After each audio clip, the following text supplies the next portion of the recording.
حي على الفلاح.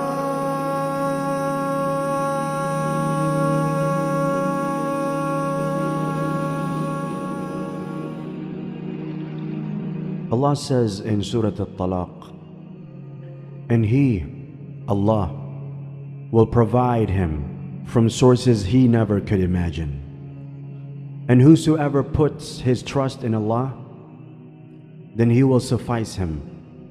Verily, Allah will accomplish His purpose. Indeed, Allah has set a measure for all things. When we are faced with a difficult situation, and when things seem completely out of control, we are reminded that nothing is outside of Allah's control.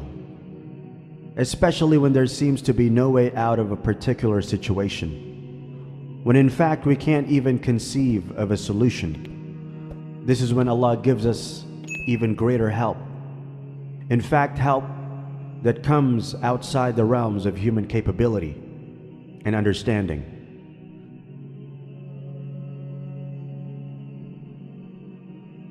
We often lose hope in something because our rational minds are doing the thinking. Maybe it's an essay deadline. Maybe we're trying to arrive somewhere on time and we've got delayed. Maybe someone is unwell. Maybe a community is being oppressed. Or maybe we can't get a job. But here Allah is telling us that His help goes beyond human imagination. If we only ask Allah based on what we think is possible, then we will miss out on the otherworldly, miraculous nature of Allah's help. Musa alayhi salam understood this when he was trapped between the Red Sea and the army of Fir'aun. Maryam alayhi salam understood this as she bravely returned to her people with the baby Jesus alayhi salam in her arms. And so too did Zakaria alayhi salam when he prayed for a child. Though he and his wife were in their old age, they were not just pious people, they were smart and open-minded too. The more someone's mind is open to the power of Allah, the higher they will aim and the more they will achieve in this life and the next. If you look at the second sentence in the verse, and whosoever puts his trust in Allah, then He will suffice him. Allah tells us about another reward that comes with trusting Him, and that is the reward of contentment and peace. This is the meaning of, and Allah is sufficient for him. When something is sufficient, it means you're satisfied. You need nothing else and seek nothing else. It means you are at ease with whatever Allah has willed for you, and recognize there is good even in things that seem to be negative. It also means you don't depend on other people. This demonstrates that complete Tawakul is also the thing that gives a human being emancipation and dignity. Dignity is when you are not humiliated by base desires and subjugation. Tawakkul means, therefore, that we are freeing ourselves of the need for the help or approval of the creation. The last two sentences, where Allah tells us He will accomplish His purpose and has a measure for all things, is a reminder that our provision is already written. All our provisions were already written for us 50,000 years before we were born. Our successes and so-called failures in this dunya are decreed. But the real success is in fact being able to pass the test, either by showing gratitude for the successes or showing sabr and contentment when the failures occur. There may be something we're trying to accomplish, but ultimately it can never succeed if Allah did not will it. Allah has a purpose that supersedes all our plans. So when we have tried with something and it still doesn't work, then we must realize that Allah is in control, not us. And rather than feeling disappointed by that, we should try to understand that everything Allah decrees for us has wisdom in it. Whatever you're facing in life, it is in fact the fulfillment of a plan, the accomplishment of a purpose, specially designed and tailored for each and every individual. In Surah Al-Baqarah, Allah says, "And it may be that you dislike a thing while it is good for you. And it may be that you love a thing while it is evil for you. And Allah knows while you know not."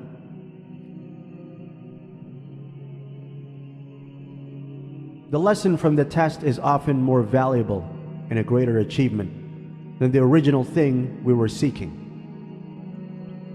The meaning of this verse should also act as a reassurance that when others are working against those who do good, against the deen, and against the truth, then they ultimately will fail, even if we cannot perceive this.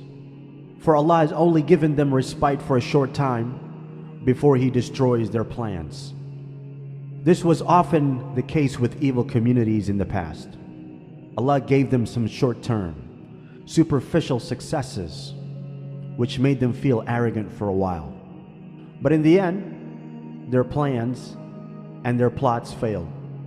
We see this in the examples of Ad, Thamud, the people of the ditch, and the Pharaoh. Amazing stories in the Quran that we should study and seek to draw lessons from. So the final conclusion is that we need to reprogram our way of thinking, to not limit Allah's power and aid to what we think is rationally possible. Know that we humans have a bounded rationality that can't perceive the endless capacity of Allah's will. And we should reconfigure our minds to truly recognize that Allah can command and facilitate anything for us. Also, we need to remind ourselves that worrying and fretting about things that Allah has already decreed and measured out perfectly for us is a pointless exercise. We should just get on with what is in our hands. Do what we can in the circumstances we are currently in, and keep making dua for the best from Allah, the Most High.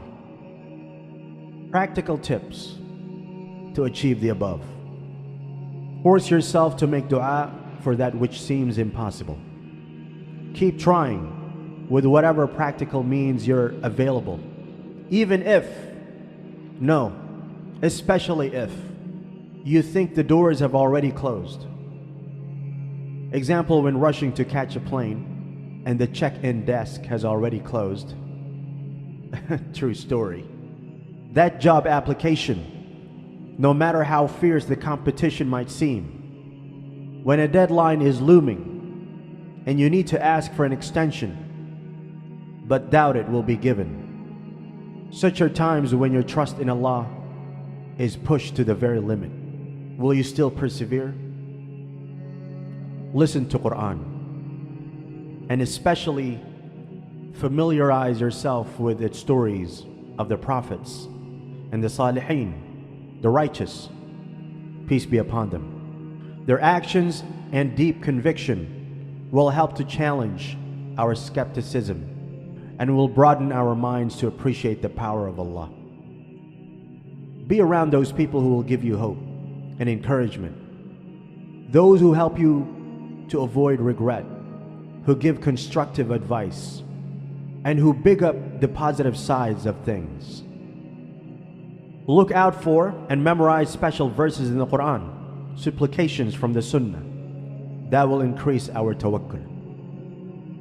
And finally, what we can do when things are still going badly, when our trust and efforts don't seem to be leading to be the outcome we hoped for, in that case, pause, reflect, and purposefully ask ourselves, what is Allah teaching me through this? What negative habit, quality, is He wanting me to let go of? What material things do I still need to detach myself from? What positive outcomes are there that I'm overlooking? Are the consequences of this negative situation really that awful that I should be getting this wound up about it? Could it be that this negative outcome is just one small, short-term phase on the way of an overall victory in the long term? When Allah tests us, He's simply teaching us. He will keep giving us those mock exams before the big exam until we learn. And if you do learn and you get what the lesson is all about, then congratulations. That's a very precious blessing and is possibly the real success you're after.